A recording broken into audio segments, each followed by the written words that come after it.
এফালে শুনক কথাখিনি এফালে হওক আমাৰ গোটেই শিৱসাগৰ জিলাখন বহুত ডাঙৰ সমস্যাত পৰিছে আচলতে মই যিটো সহায় কৰিছোঁ আজি টকা 1000কে দিছোঁ এইটোত একোৱেই নহয় আৰু মই 2 কেজি চাউল আৰু 1 কেজি দালি আমাৰ আনি আপোনালোকৰ ইয়াত পুৰা বিলাই দিব লগত পানীৰ বটলখিনি বিলাই দিব তাৰপিছত চৰকাৰৰ পৰা টিপাল মই দিছোঁ ইয়াৰ হাততে টিপালখিনিও দিব আৰু চৰকাৰৰ পৰা ৰেচন আহিব আৰু চৰকাৰৰ পৰা পশু খাদ্যৰ মই নিজে দিছোঁ 1000 টকা 2 কেজি চাউল 1 কেজি দালি আৰু পানী আৰু বাকীখিনি মই চৰকাৰৰ আমাৰ যিটো বানপানীৰ কাৰণে পইচা আহে তাৰ পৰা দি আছোঁ এতিয়া এইখিনি বস্তুৰেতো একো নহ'বগৈ পৰিয়ালবিলাকতো চব ধ্বংস হৈ গ'ল হয়নে নহয় সেইকাৰণে মই চেষ্টা কৰিছোঁ যাতে মই চৰকাৰক কৈ আছোঁ যে মোৰ সমষ্টিৰ মানুহবিলাকৰ ইমান ডাঙৰ বিপদ হ'ল যে এটা পৰিয়ালক অন্ততঃ 10 লাখ টকা ক্ষতিপূৰণ দিব লাগে নহ'লে মানুহবিলাক 50 বছৰ পিছুৱাই যাব হয়নে নহয় পঢ়া শুনা ল'ৰা ছোৱালী গ'ল ঘৰ গ'ল কাৰোবাৰ গাড়ী আছিলে গাড়ী গ'ল হয়নে নহয় কাৰোবাৰ কাগজবিলাকো গুচি গ'ল হয়নে নহয় কোনোবাৰ বেমাৰ হৈ এতিয়া মেডিকেলত আছেগৈ হয়নে নহয়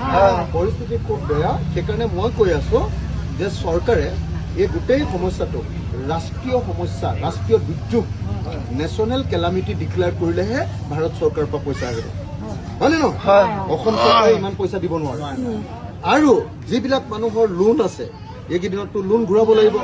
মই চেষ্টা কৰিছোঁ যে লোনটো যাতে এইকেইদিনত নুঘূৰালেও হৈ যায় ছমাহ হ'লে অন্ততঃ ৰেহাই দিয়ক গাড়ীবিলাকৰ যিবিলাকৰ EMI আছে এতিয়া গাড়ী গৈ গোটেই বানপানীৰ তলত আছে কেনেকৈ EMI দিব কওক মই অসমৰ মুখ্যমন্ত্ৰীক এইবিলাক কথা চব বুজাই কৈছোঁ মই এইবিলাক কথা বুজাই কোৱাৰ উপৰিও মই মুখ্যমন্ত্ৰীক সেইদিনা আহিছিলে যে মুখ্যমন্ত্ৰী আহিছিলে মই সেইদিনা তেখেতক ক'লো যে মোৰ মানুহবিলাকৰ ইমান বেয়া অৱস্থা এতিয়া আপুনি যিমানবিলাক মানুহ আছে তেওঁলোকক এইকেইদিনত যিটো বস্তু দিছে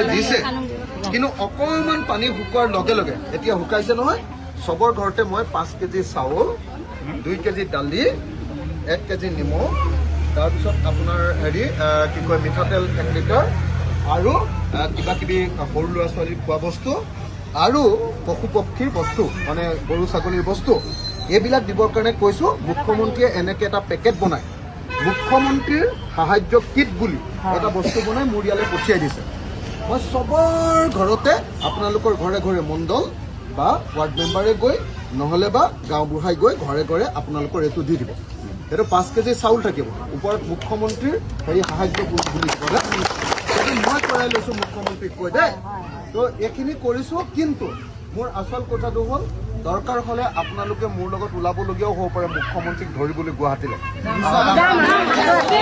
10 লাখ টকা দিব লাগিব অকল 5000 বা 10000 টকা দি ঠগিলে নহ'ব হয়নে নহয় দৰকাৰ হ'লে গোটেই শিৱসাগৰ উঠি যাম গুৱাহাটীলৈ হয়নে নহয় যে এনেকৈ নহ'ব চবকে দিব লাগিব আৰু ইমান 2 টকা 5 টকা দিলে নহ'ব একচুৱেলি যাৰ যিমান ক্ষতি হৈছে কাৰোবাৰ গাড়ীখনকে নষ্ট হৈছে গাড়ীখনৰ খৰচা দিব লাগিব কাৰোবাৰ গোটেই সম্পত্তি মানে কেঁচা ঘৰটো আছে গোটেই কেঁচা ঘৰটোৱে জীৱন যোৱা 50 বছৰ কষ্ট কৰি কৰি কেঁচা ঘৰ এটাহে বনাব পাৰিছে হয়নে নহয় সেই কেঁচা ঘৰটোৱে তেওঁলোকৰ ল'ৰা ছোৱালী চববিলাকৰ সম্পত্তি এটাই আছে গতিকে সেই কেঁচা ঘৰটো আকৌ নতুনকৈ বনাবলৈ টকা 10 লাখ দিব লাগে হয়নে নহয় হয়নে নহয় মই আপোনালোকক চেষ্টা কৰি আছোঁ আপোনালোকে নিশ্চয় দেখি আছে নহয় জানো মোক সেইদিনা বিধানসভাত পৰা খেদিও দিলে নহয় গম পায়নে নাই মোক খেদি দিছে মই মানে কৈ আছিলোঁ যেহেতু ৰাষ্ট্ৰীয় দুৰ্যোগ ঘোষণা কৰক নহ'লে পইচা নাপাম আমি আৰু ঋণবিলাক মাফ দিয়ক এই কথাটো কওঁতে মোক বিধানসভাৰ পৰা খেদি দিলে খেদি দিয়াৰ পাছতো মই হয় ছাৰ আপুনি শুদ্ধ সত্যলৈ একো কৰিব নোৱাৰে ৰাইজৰ কাৰণে আপুনি লাগি আছে আপোনাক ছাপোৰ্ট কৰিব